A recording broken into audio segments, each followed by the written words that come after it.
ከእስራኤሉ ጠቅላይ ሚኒስትር ቤንያሚን ኔታንያሁ ጋር መክረውና ዘክረው ወደ ኢራን ጦርነት የገቡት ፕሬዚዳንት ዶናልድ ትራምፕ በዛሬው ዕለት በአዲስ ፉከራ ብቅ ብለዋል። ትራምፕ ከጦርነቱ ጋር በተያያዘ ለፎክስ ኒውስ በሰጡት ማብራሪያ በመጪው ሳምንት ኢራንን የምናጠቃበት መንገድ እየተለየ ነው፣ ያን ጊዜ ኢራንን አያድርገኝ ሲሉም ተናግረዋል። ኑና ክፈቱት በማለት የዓለም የ20 በመቶ የነዳጅ መተላለፊያ መስመር የሆነውን የሆርሙዝ ወሽመጥ የዘጋችው ኢራን ዛሬም ሰርጡን እንደዘጋች ትገኛለች።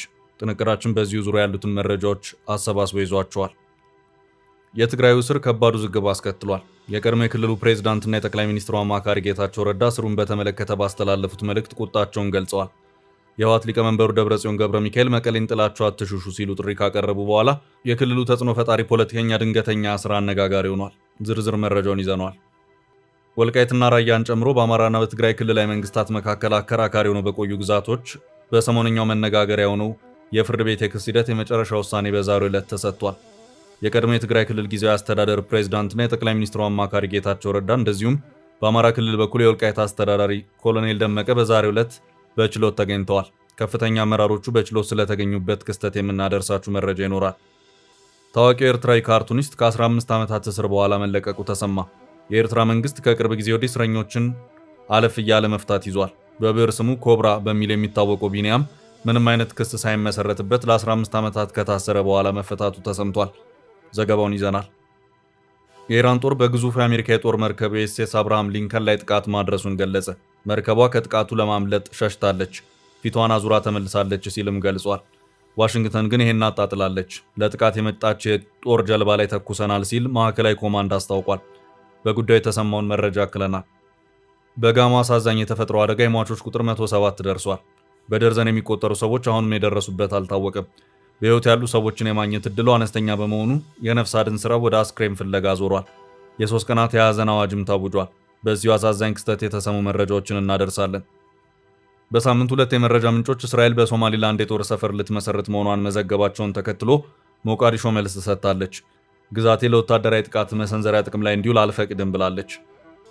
እስከ ጥንቅራችን ፍጻሜ አብራችሁን ቆዩ። የምንለቃቸው ዕለታዊ ትኩስ ዜናዎች እንዲደርሷችሁ ላይክ፣ ሼር፣ ሰብስክራይብ ማድረግ እንዳትረሱ። በመጪው ሳምንት ኢራንን አያድርገኝ ትራምፕ። ከእስራኤሉ ጠቅላይ ሚኒስትር ቤንያሚን ኔታንያሁ ጋር መክረውና ዘክረው ወደ ኢራን ጦርነት የገቡት ፕሬዝዳንት ዶናልድ ትራምፕ በዛሬው ዕለት በአዲስ ፉከራ ብቅ ብለዋል። ትራምፕ ከጦርነቱ ጋር በተያያዘ ለፎክስ ኒውስ በሰጡት ማብራሪያ በመጪው ሳምንት ኢራንን የምናጠቃበት መንገድ የተለየ ነው፣ ያን ጊዜ ኢራንን አያድርገኝ ሲሉም ተናግረዋል።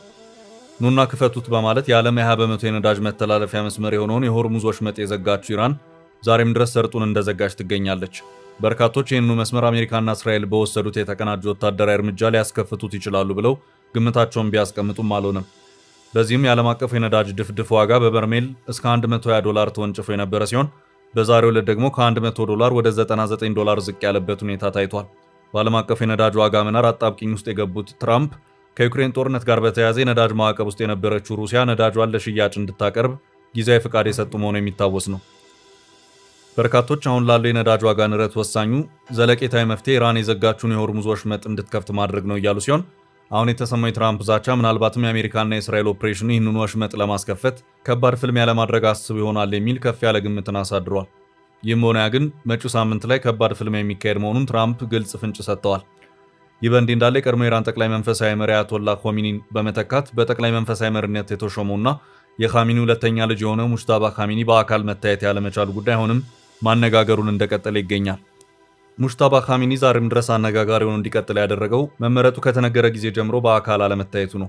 ሹመቱ የተሰጠው መሆኑን ተከትሎ በርካቶች እንዴት ለኢራን ሕዝብ መልእክት አያስተላልፍም በማለት ትችታቸውን ማቅረባቸውን ተከትሎ ሙጅታባ በትላንትናው ዕለት በኢራን ብሔራዊ ቴሌቪዥን ጣቢያ መልእክቱን አስነብቧል።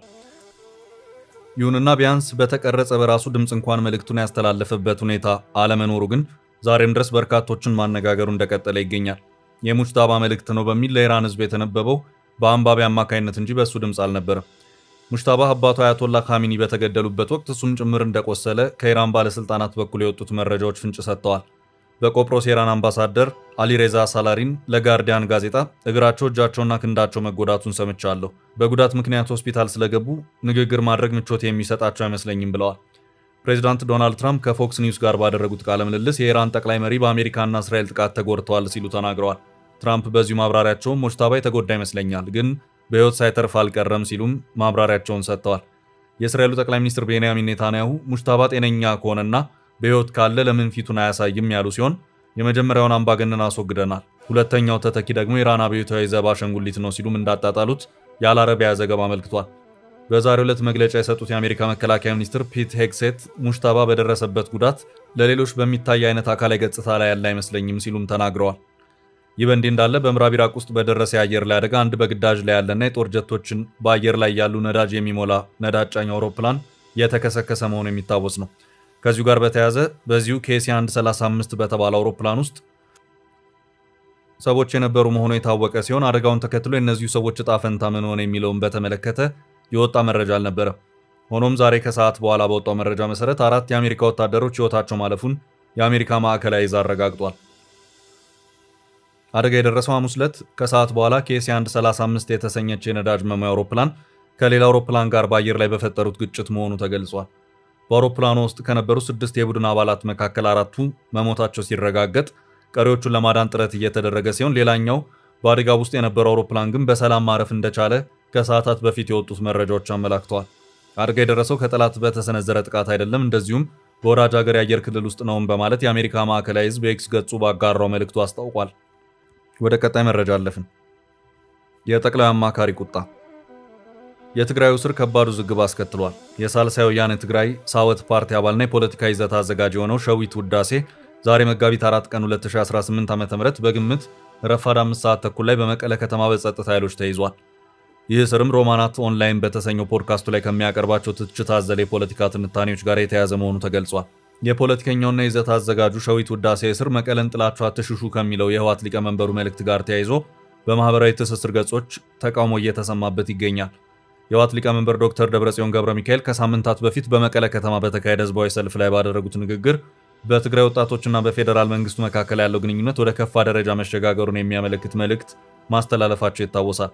ሊቀመንበሩ ከትግራይ ወደ አዲስ አበባ የሚሰደዱ ወጣቶች ከብልጽግና ካራ ያመልጡን በማለት የሰጡት መግለጫ ወጣቶች ስደትን እንደ አማራጭ ከመውሰድ ይልቅ በክልሉ እንዲቆዩ ጥሪ ያስተላለፉበት ነበር። ደብረጽዮን በዚሁ መልእክታቸው ወጣቱ ከፌዴራል መንግስት ጥቃት እንደማያመልጥ ተረድቶ ከህዝቡና ከሰራዊቱ ጋር ሊወግን እንደሚገባ ጥሪ ማቅረባቸው የሚታወስ ነው። የህወሓት ሊቀመንበሩ ይህን ጥሪ ካቀረቡ በኋላ በወጣቶች ዘንድ ተቀባይነቱ የጎላ እንደሆነ የሚነገርለት ፖለቲከኛው ሸዊት ውዳሴ በዛሬው ዕለት በጸጥታ ኃይሎች ተይዞ ታስሯል። እስሩን በተመለከተ በርካቶች ተቃውሞ እያሰሙ ሲሆን የቀድሞ የክልሉ ፕሬዝዳንትና የጠቅላይ ሚኒስትሩ አማካሪ ጌታቸው ረዳ እስሩን በተመለከተ ቁጣቸውን ከገለጹት ውስጥ ተጠቃሽ ናቸው። ጌታቸው በዛሬው ዕለት በይፋዊ ትስስር ገጻቸው ባሰፈሩት መልእክት እስሩን አውግዘዋል። አትችሉም፣ ግን ከቻላችሁ ሸዊት ውዳሴን በሐሳብ ሞግታችሁ አሸንፉት፣ ያለ ምክንያት ስላሰራችሁት በአፋጣኝ ፍቱት ሲሉ ጌታቸው ረዳ አመልክተዋል። ሳልሳይ ወያኔ ዛሬ ከሰዓት በኋላ ባወጣው መግለጫው ተቃውሞውን አሰምቷል። በህወሓት መራሹ አስተዳደር የታዘዙ የደህንነት አባላት የሲቪል ልብስ ለብሰው የሳልሳይ ወያነ ትግራይ ፓርቲ አባልና የዩኒቨርሲቲ መምህር የሆነውን ሸዊትን ያለ ፍርድ ቤት ማዘዣ ከመቀለ ሆቴል ይዘውት ሄደዋል ሲል አመልክቷል።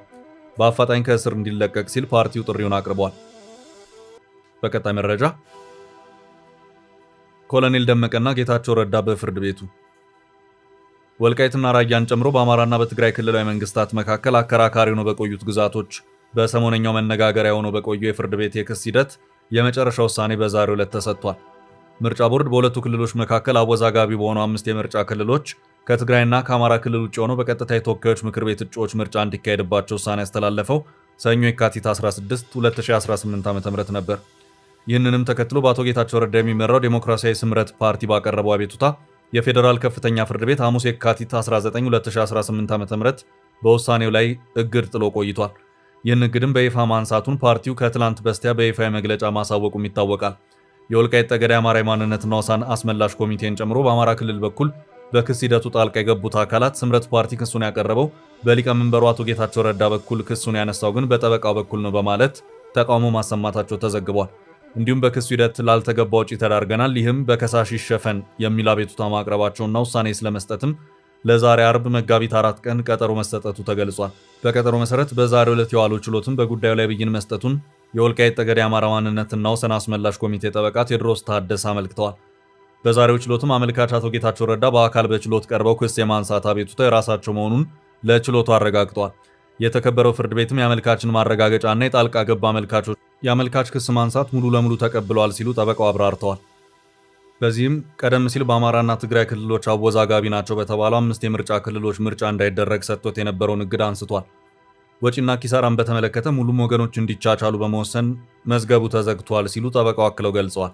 በዚሁ ችሎት ኮሎኔል ደመቀ ዘውዱ መገኘታቸውን ጠበቃው አመልክተዋል።